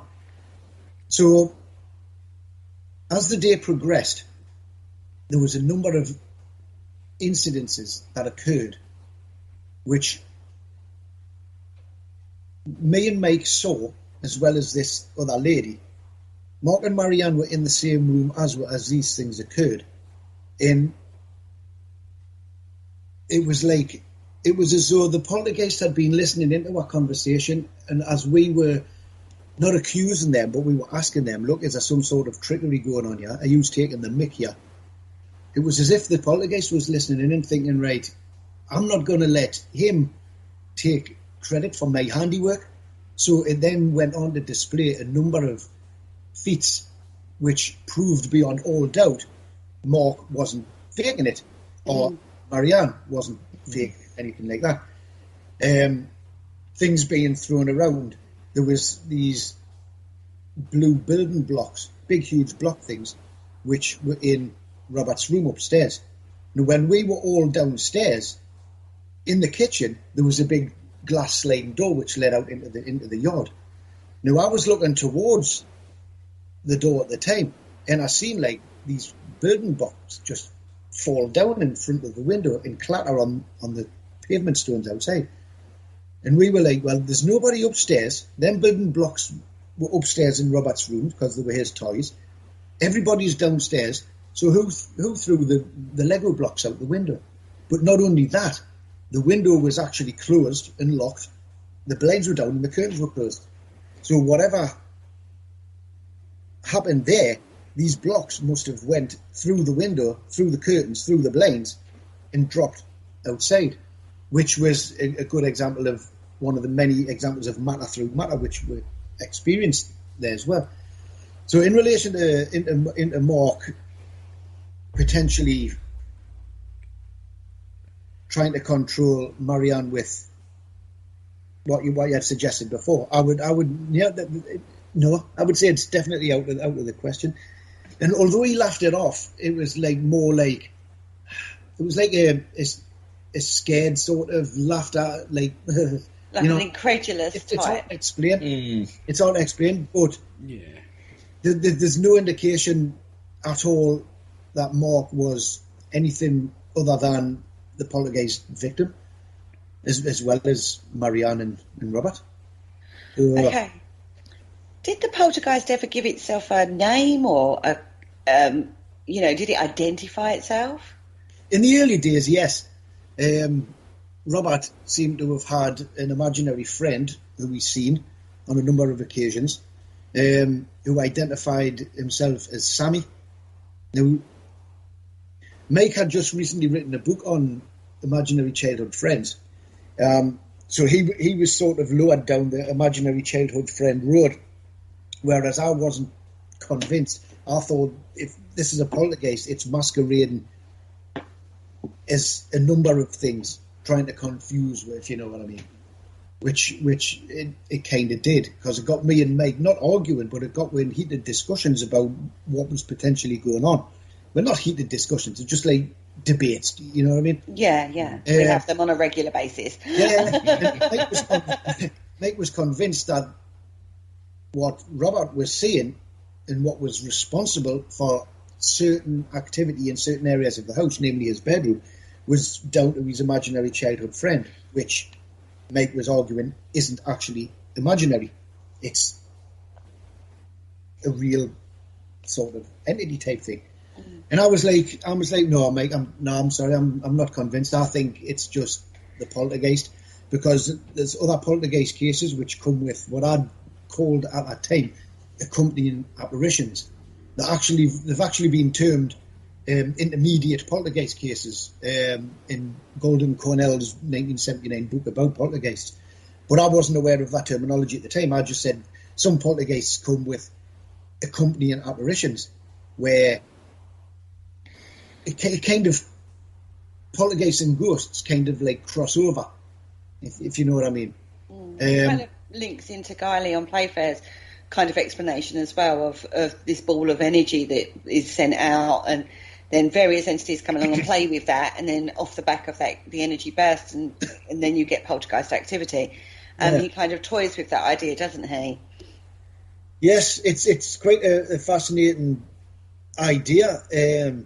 But again, I think Guy had said it's basically he was fumbling around in the dark, like we all are, and it's just an idea. Perhaps it could be this and could be that, but because he had experienced so many poltergeists in other cases, not just the Enfield, he the guy he knew what he was talking about, and he come up with some good ideas and theories as to how these things could be doing. But the fact was, he'd experienced cases where even doppelgangers were seen. I do believe there was a doppelganger of Maurice Gross seen at Enfield when he wasn't even there. Yeah. And there was there's other cases where apparitions have been seen in poltergeist-infected houses, and there's like a fine line between a haunting and a poltergeist, or like the stereotypical castle type haunting, and it kind of grays everything up. Does that make sense? And it's hard to distinguish what type of activity is being executed by what type of entity or poltergeist or whatever. But I was adamant that the thing at South Shields was just the one poltergeist, and it was just displaying itself, or it was coming across in other forms to confuse, to get we mixed up, to throw off the scent or whatever it was. Now, in the early days, yes, it identified itself as Robert's playmate, which was Sammy. But then later on, things got a lot more sinister, and it started messing with Robert by moving him around and doing things. And we were thinking, well, if it's his friend, why would it do it? And I'm saying, Mike, it's a poltergeist. I'm absolutely convinced it's just the one thing. We're dealing with one paranormal phenomenon here. It's the poltergeist, and it's just playing with your head, whatever it is. And I think Mike eventually came round. I think it's mentioned in the book. Mike actually come round to the idea that I was right and he was wrong. Which I take no great sort of pride in, but it created some debate, and it just added to the whole mystery of the investigation. But yes, in the early days, to answer your question, it identified itself as a youngster called Sammy. See, this is why I think back and I wish, yes, we made mistakes and there's things we could have done better, but it's all part of the learning. I don't know if I'll ever get a case like this again. If I do, there's things I'll probably do different next time round and try to get more communication out of it, i.e. in the form of bangs and raps. We did get bangs and raps, we've recorded a few, but we'd love to have engaged in some sort of communication with it to find out what it is. How long did this poltergeist activity last, or was it still ongoing?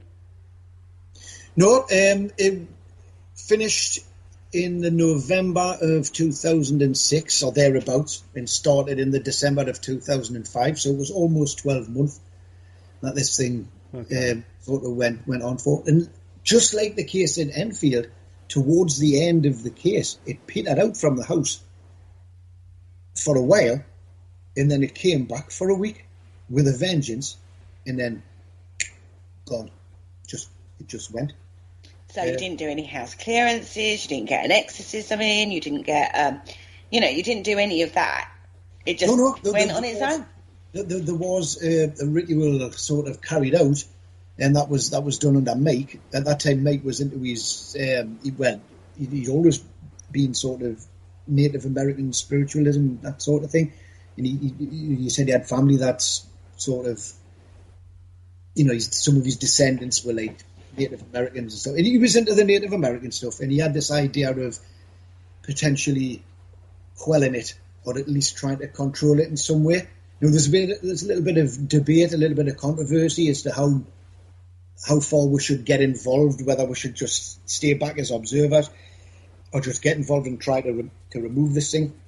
To be honest, they were desperate at that point, and I think Mike had just basically said, look, there's two things we can do. We can sit back, we'll sit back with you, and we can ride it out, because it will come to an end, or we can try and smudge it and quell it and do it. He says, but we've got to be honest, Mike had said, the best thing to do is to just sit back and let it burn itself out. Mm. But we gave the family the opportunity. We weren't going to hold anything back, and we were going to tell them, we're going to be truthful with them all the time. So we basically said, look, here's your choices. And they jumped at it. They basically said, look, give it a go, please, we're desperate. Try and smudge this thing out. See what you can do in an attempt. So I have to make that clear. It was done not because we thought we were going to go in and rid the poltergeist, because deep down in my mind I was thinking, you can't, you've got to let it burn itself out. Mm. But there's other people that disagree with me in relation to how to deal with poltergeists. So they wanted Mike to do the smudging. So he got his sage and sweetgrass, and he went around the house and he done the ceremony. And yes, it quelled it for a short while, but as per usual, it came back with a vengeance. And it just tore the place apart. It trashed the rooms. It turned them upside down. It was if it was seriously angry of what Mike had done. That's what it seemed at the time. And on one of the other occasions where Mark was cut, on a night that was called Grim Saturday, that was where everybody had came round. I had this team of colleagues, researchers who I used to go investigating with. I got them all in with Mark and Marianne's permission. And we said, look, things are kicking off left, right and centre here. We need more people in, for witness testimony. We need more cameras in. We need to get as much evidence or as much documentation of this as possible. So everybody went in. There was a colleague of Mike's. It's been a long time since I've said his name. I can't quite remember what it is. His name's in the book. He was also a Native American type of guy. So they came in and they carried out this ritual. They created what was called a medicine wheel. Mm-hmm. And they carried out this ritual to try and smudge it. Because after the first smudging, it came back and it started cutting Mark. So they wanted Mark protected. So this was all new to me as well, I've got to be honest. And I was watching with bated breath, and I was also watching with great interest, thinking, wow, what's going on here? Anyway, we had this smudging ceremony, and that was one of the nights where Mark was actually cut again. They'd done the smudging ceremony. Mark was standing outside this circle that they'd created. And Mike had said, no, once this thing kind of works out what we're trying to do here, it's going to be absolutely furious, and it's going to lash out. And we think that Mark was the focus here, so it stands to reason that Mark was going to bear the brunt of this, and he did. So when it started attacking Mark, the idea was Mark was to step inside this protection circle, which the Native Americans called the medicine wheel, and it would then protect him from it. Mm-hmm. But it's all complicated stuff. I don't know much about the medicine wheel and the Native American spirituality type thing. But what I do know is what I saw on that night, is that it did go for him, and he was cut to pieces. And when he stepped inside, as soon as he stepped inside this circle, the cut stopped, and then they disappeared. Now, you can look at it one of two ways. You can think, well, the medicine wheel worked, and there was something spiritual going on, or the whole thing was psychosomatic, and because he stepped inside that circle and he thought to himself, I'm now safe, whatever was going on within his psyche that was producing this phenomena made him stop it, if you know what I mean. So it was like a psychosomatic thing.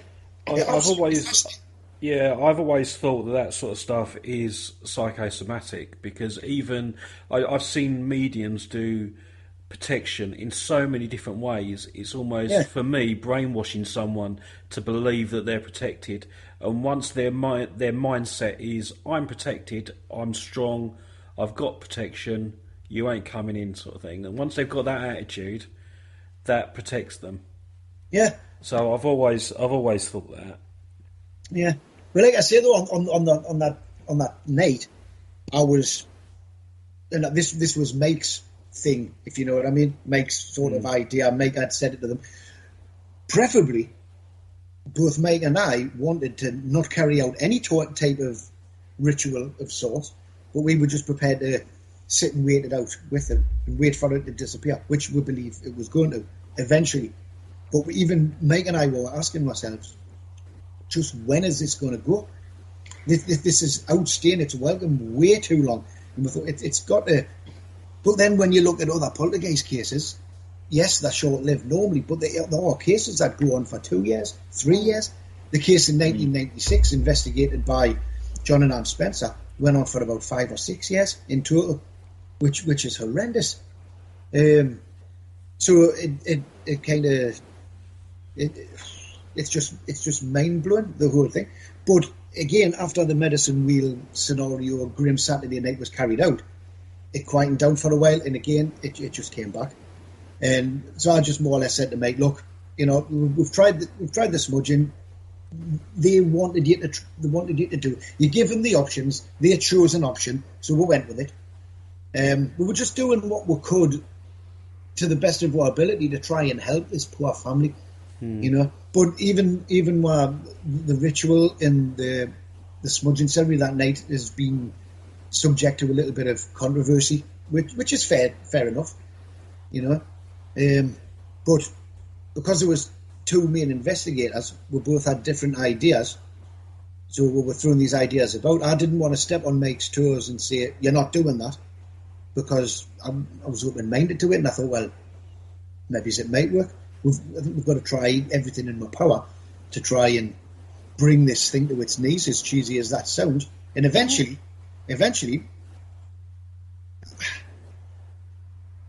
you could say we did, but on reflection, I had a change of thought. I think to myself, well, maybe it did just naturally burn itself out, just at that coincidental time where the family were told to turn off all that electrical goods and starve it of its food, i.e. the dormant electricity that was being held in the hi-fis and the machines. A university professor, a friend of ours, he had said he thought to give her that idea, get them to turn off all the gear, because there could be free dormant electricity. So we tried it, and it seemed to quell the activity massively. But then the thought occurs, well, maybe that was just a coincidence. Who knows? I'm open-minded. Perhaps we did something right and we did manage to beat this thing, or perhaps it was just purely coincidence and it just fizzled out, burnt itself out all by itself, because it really should have burnt itself out, technically in our minds, a long time before that, and it didn't. So maybe it was just coincidence. Is it more questions than answers, as always? Always with the paranormal.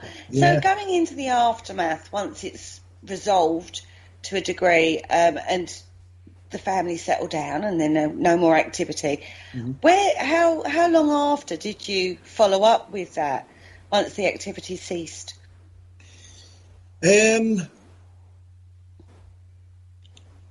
December 2005 to nearly November 2006. The book was published in 2008, and it wasn't long after when the book came out, they decided that they wanted to be anonymous. They did want to put their names in at first, but then they had a change of heart, which is fair enough. And then they had decided at that point, look, we just want to forget the whole thing. It would have been about a year or so afterwards we were kind of in touch.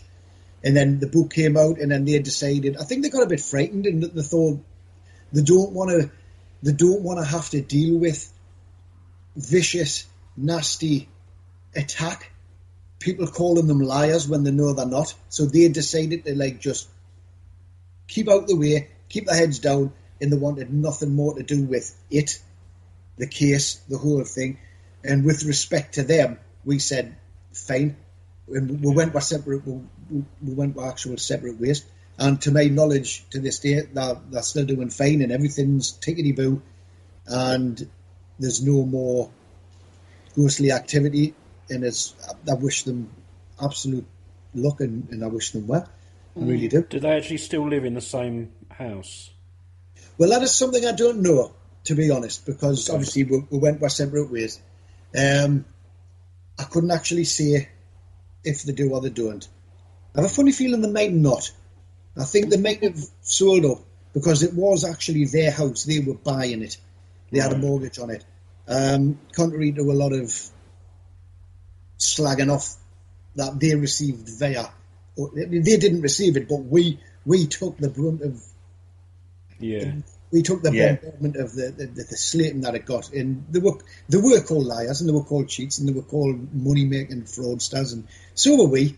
And I didn't deal with that very well, to be honest, back in the day. Now I really don't give two hoots what people think. Back in the day, you could have had us in a straitjacket and off to the nearest mental institute. It drove me potty because I knew we were telling the truth. And I think what the family might have decided to do was, because they just wanted to forget the whole sordid affair, they might have sold up and they might have moved to get a new house. No, that would make sense. Sort of thing. Yeah, But that makes sense. I'm 100% unsure of what it is they did. We just, every step of the way, they were the boss. What they did, what we wanted to do, everything went through them. If they didn't want us to do anything, we wouldn't do anything.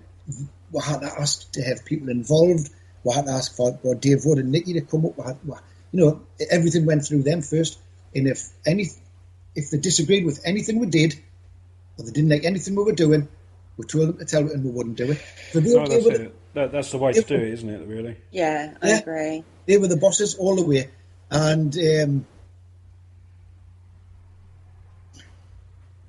that's it.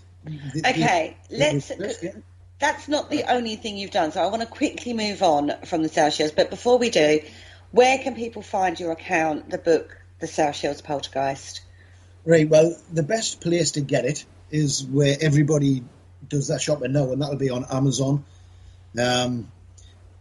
amazon.co.uk.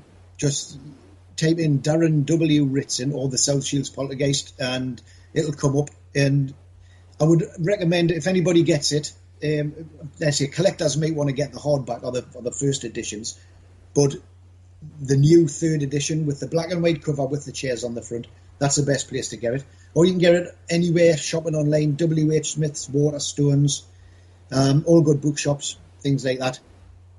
That's where you can get your hands on it, basically. I highly recommend anybody who doesn't know this case gets this book, because what we've literally skirted the outline of this case. Believe it or not, I know it feels like we've done a lot of in-depth, but we haven't. We really haven't on this case. You need to get the full account and read the account for yourselves, because literally it is one of the most mind-blowing cases I think I've read. The detail that's in it is definitely on a par with the Enfield Poltergeist. So guys, definitely recommend that one. Now, moving on. It's not the only book you've written. You've written quite a few. Yes. I think I'm on to 18 or 19 books I think I've done.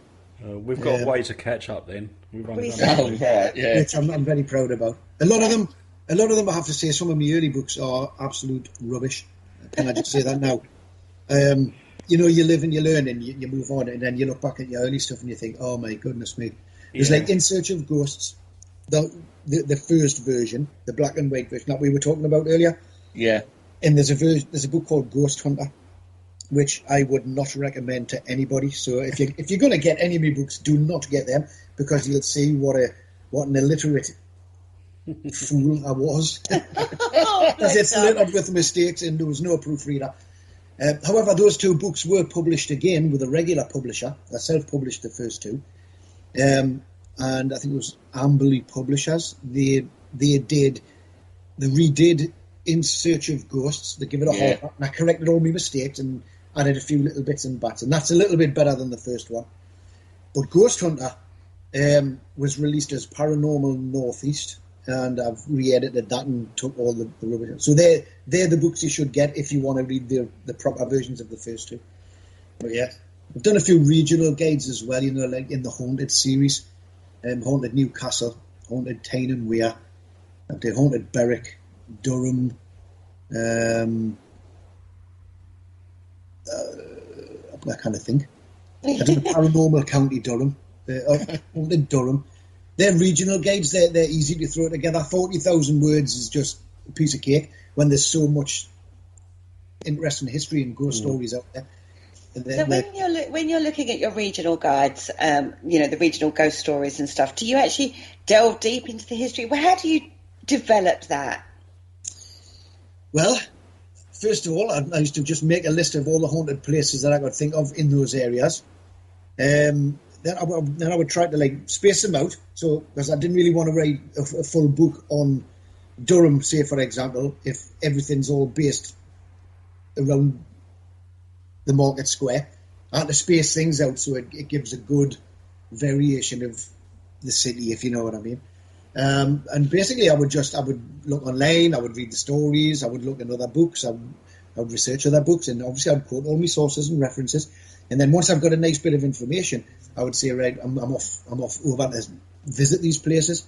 And if it's a pub, for example, the Shakespeare Tavern, that's a fantastic little place in County Durham.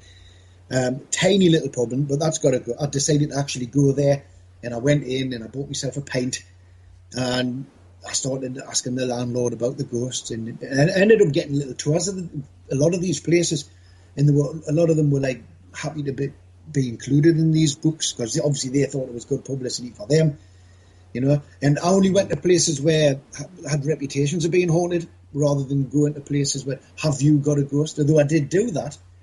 I'd be very careful what to write up, and I'd have to be sure that they're telling the truth before I'd put them in the book, because I'd hate to think I was being fed a crock of rubbish just to put in a book just to give them some free publicity. I genuinely wanted good ghost stories from these places.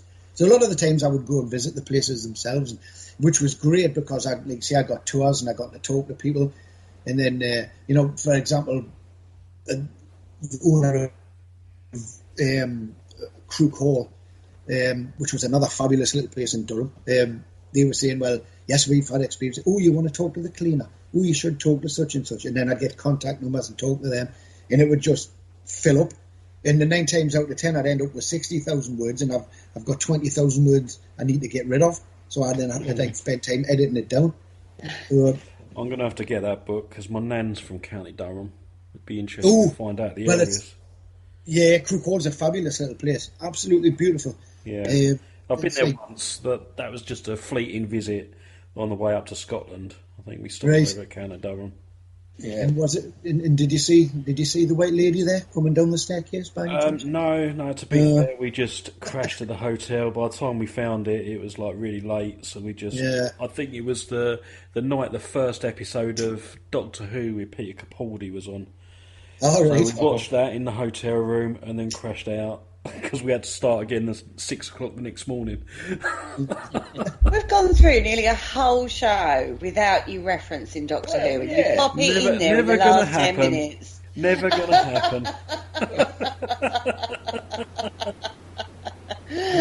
Oh, dear. Oh, my God. Some things don't change. They certainly don't. So, you're predominantly up north. Yep.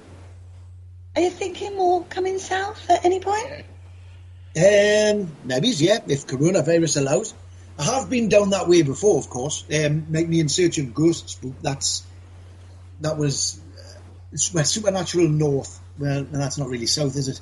No, my Supernatural North book covers the whole of the north of England, and I stop at the borders, if you know what I mean. Mm-hmm. In Search of Ghosts is more the whole of the United Kingdom. And I came down to Devon, and I went to Cornwall, and I went to London and different places, Norfolk, and then up to Scotland and stuff like that. So I did get around. I've done a fair bit of travelling around the UK. But yes, I'd love to come back down south again. In fact, Cornwall and Devon are one or two places I would like to explore a lot more. Boscastle is really nice in... I was thinking more Essex.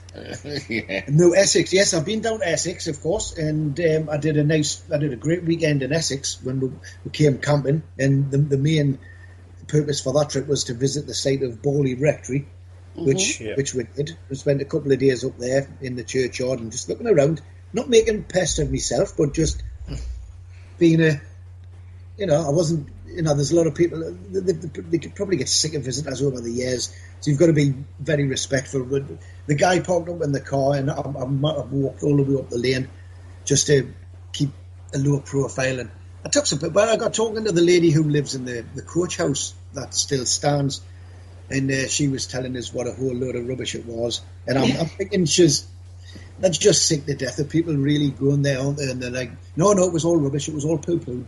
Bye-bye, don't come back. Give us a loan, please. But, that was a good weekend there. And we went to Clacton-on-Sea and we had a look around. There's a castle down there, I can't think what it's called, around that area. But we went to that castle for the day. I can't remember what it's called. But that's all in the In Search of Ghost School as well. So I've done a fair bit of travelling around.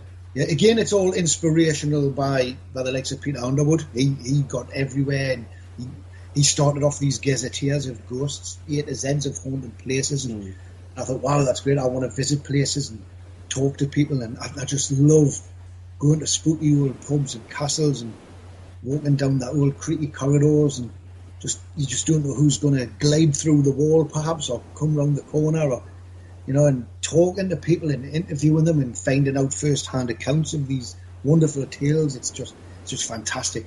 I couldn't imagine doing anything else apart from mountain climbing. I like mountain climbing, but even then, there's spooky mountains in the Lake District, which I'm considering writing up about. I'm 3/4 of the way through a Cumbria in Lake District book, which I need to resume. But then, because I'm carrying out the 214 Wainwright challenge, I don't know if you know what that is. There's 214 mountaintops, which Alfred Wainwright sort of listed in his 7 pictorial guides, and it's like the Munros in Scotland. You're hiking and you're climbing these mountains. I want to do all 214, and I've done 132. I think I've got 80 odd left to go, which has kept us nice and trim. And I've had some fantastic adventures, climbing up cliff faces and getting to the tops of these things above the clouds at sunrise, all that sort of stuff. But then I found out there's a couple of the tops that have got legends attached to them, like Scafell Pike. It's supposed to be a ghost at the top of that. Great Gable, which is a mile sort of northeast, I think. There's a ghost on the top of that. Suter Fell, there's an army of soldiers set to walk across the top, and a couple of hundred years ago they were seen like 3 nights in a row, things like that. And then you've got like the old coffin routes that take you from valley to valley. You don't go over the tops, you just go through these trails, and there's this coffin routes, and there's stories in relation to like ghostly carriages. So there's a fair bit that I could write up on, and I could get that book finished, and then I can include some pictures of me on my beloved fells as well. So that's like kind of combining 2 passions, I suppose. Me ghosts and me mountains as well. So, yeah. Fantastic. So where's the first place you're going to, when you're released, when we're all released from lockdown and we're allowed to travel further afield or closer to home, whatever floats your boat, what's first on your bucket list? Well, believe it or not, I'm going to go straight back to the Lake District and continue with me wainwriting. I've got 82 left to do. I want to be one of these completers. I know that's not ghostly related, but in relation to the last book that I was telling you about the Lake District in Cumbria, I could combine my passion. There's a couple of areas of interest where I need to get some photographs to go with the book.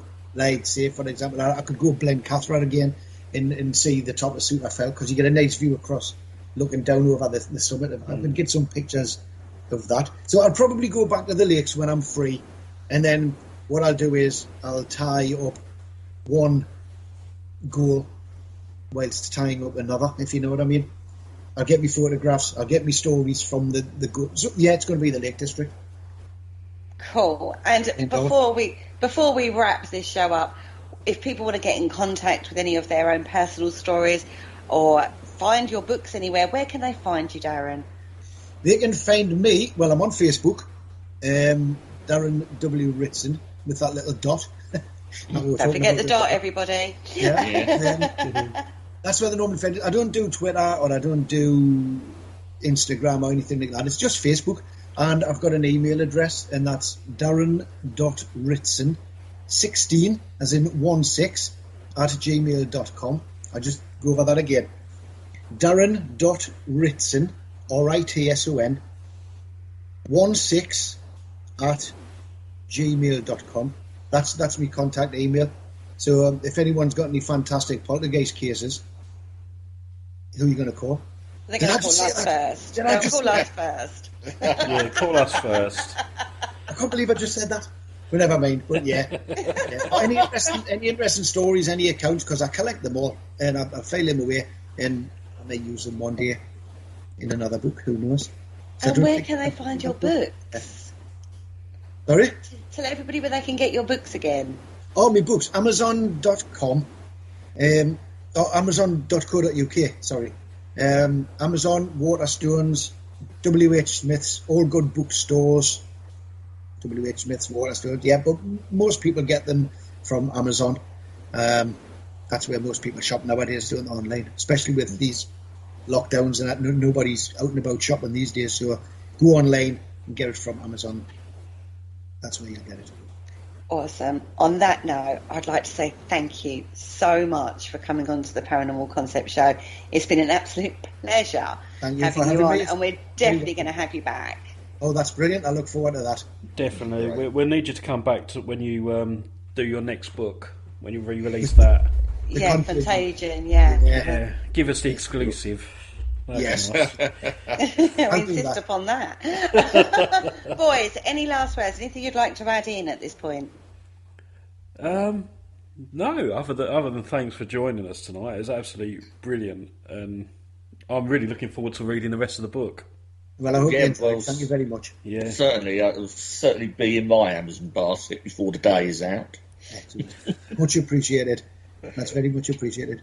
And what I would ask people to do is if they have got copies of the books, just put them on your shelf when you're finished and look after them and treasure them, because I'm a big book lover, and I think in years' time I would like to think that copies of these books are still around for other new generations to read about.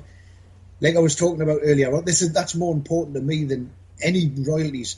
The more books that sell, the more chance that in 50 years down the line there's going to be some of my work still floating about and people can actually access it and still read it. And then it goes a little way to be able to say I've made a bit of a contribution, and when I'm long gone, it'd be great to think that people are still reading about this case or Contagion or about the work that I've done.